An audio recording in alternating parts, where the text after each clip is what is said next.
Hi guys, so another day, another video, and we're gonna be talking about the headphones again. Today I'm gonna be bringing you another set of headphones. This will be my fifth headphone that I'm talking about or reviewing, and that will be a Beyerdynamic DT 900 Pro X. This headphone initially I didn't look to review, but due to gamers community using these headphones very often and they are pretty popular, I've decided to include them into mix. So as always, we're going to unbox these headphones, see its build quality and how do they perform. We will be talking about the sound quality and comfort, and at the end we will determine whether those headphones are good for competitive gaming. Again, we're talking about competitive gaming. We do not review those headphones for music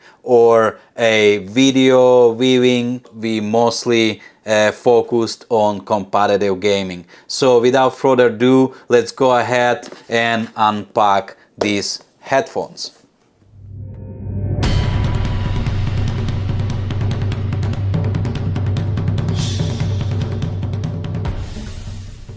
So this one comes in the pretty small box. This it's like previous pair of headphone come in the black box with more this and like orange line on it, typical colors for Beyerdynamics. And front of the box you will see picture of the headphone with the type of the headphone and Beyerdynamics logo.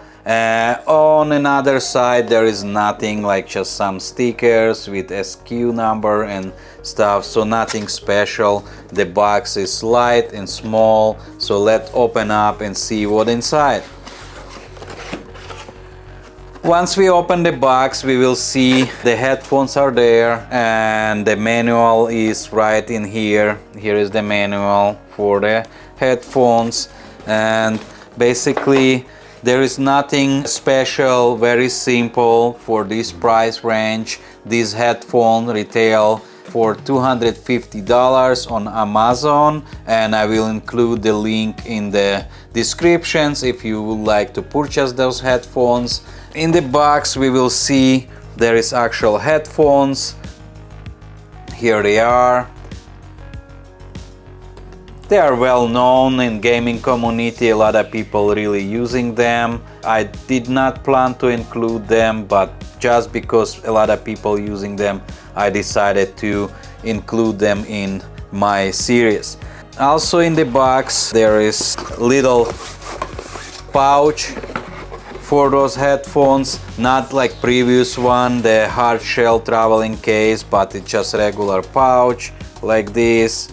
And in the pouch we have few cables. Both of those cables are just regular straight cables. One is shorter and another longer. One is 1.8 meters and another is 3.3 meters, which is like about 10 feet, and this shorter one is about 6 feet. So here it is. Both of those cables come with adapter, and we will talk about it. Some more things about the headphones in the box, and that's about it. Pretty straightforward. There is nothing special, and I'm not surprised really for this price range. Those headphones are in the price pretty comparable to Sennheiser HD 560s, but let's see if they are as good as 560s as far as build quality and sound quality. Let's go ahead and talk specs and see how do they perform. So what's the build quality for these headphones? They build pretty sturdy and pretty nice. They are not as sturdy as DT 1990 Pros, but they still pretty well built. They are not all metal, the caps are plastic, and handles when the cap attached to the headband is metal, but actual headband it's also plastic with the sign, again Beyerdynamic sign on it, but it's plastic. on the bottom is pretty soft and they have pretty sturdy feel to it. The cups are a little bit smaller than DT 1990, but seems like a little bit bigger than Audio-Technica R70Xs. They feel pretty cushiony on my ears, but ear cups are smaller than my ears, so they do touch my ears over extended time that I wear them. You need to adjust sometimes or move them, let the air in to feel that pressure. They have good clump to it, but I will say pretty comparable to HD 560Ss, although they are a little bit heavier than HD 560Ss.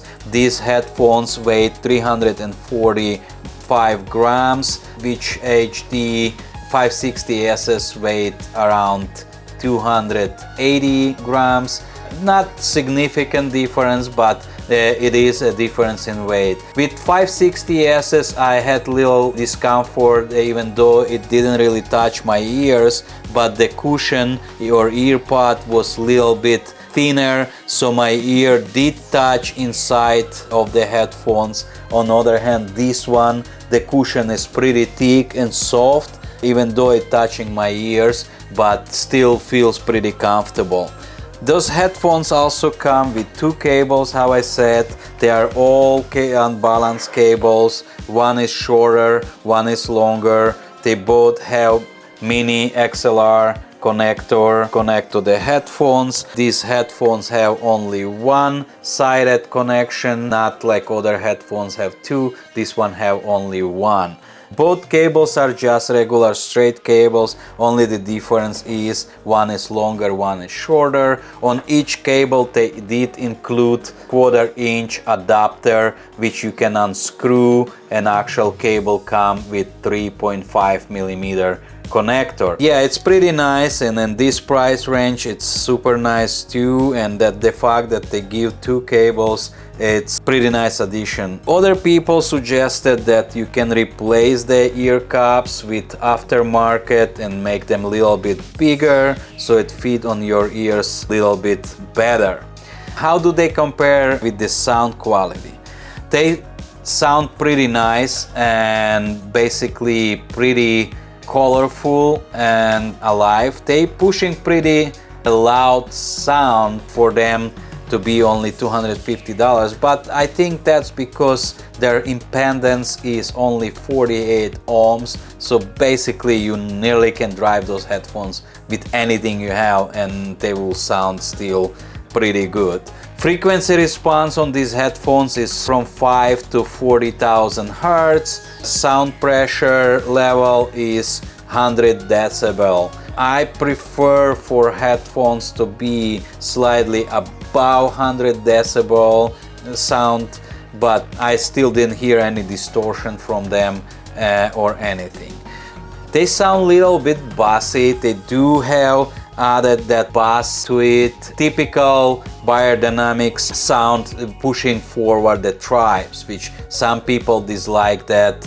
I don't feel it's a problem, but many people dislike them for just for that they have those tribes pushed way forward. Mid-range, they are clear, but they definitely not as clear as HD 660S from Sennheiser, nor DT 1990 Pros from Beyerdynamics, but they still sound pretty clear and pretty nice in mid-range for the vocals, and they sound good in music, they sound good in videos, they do sound good in games, and be honest with you, they are very comparable in games to HD 560S Sennheiser. The soundstage is not as open, even though it's pretty open for the headphone, which more or less only partially open back headphones. But that soundstage is a little bit more narrow than HD 560s. In competitive gaming, you do recognize the footsteps, you do hear localization, not as precise as 560s, but very close, very close.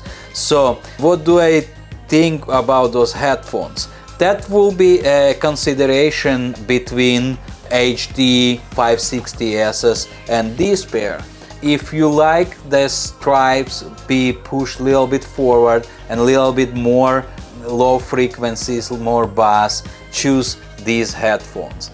If you like more analytical or neutral sound and still sound good in gaming and competitive gaming, choose HD 560s.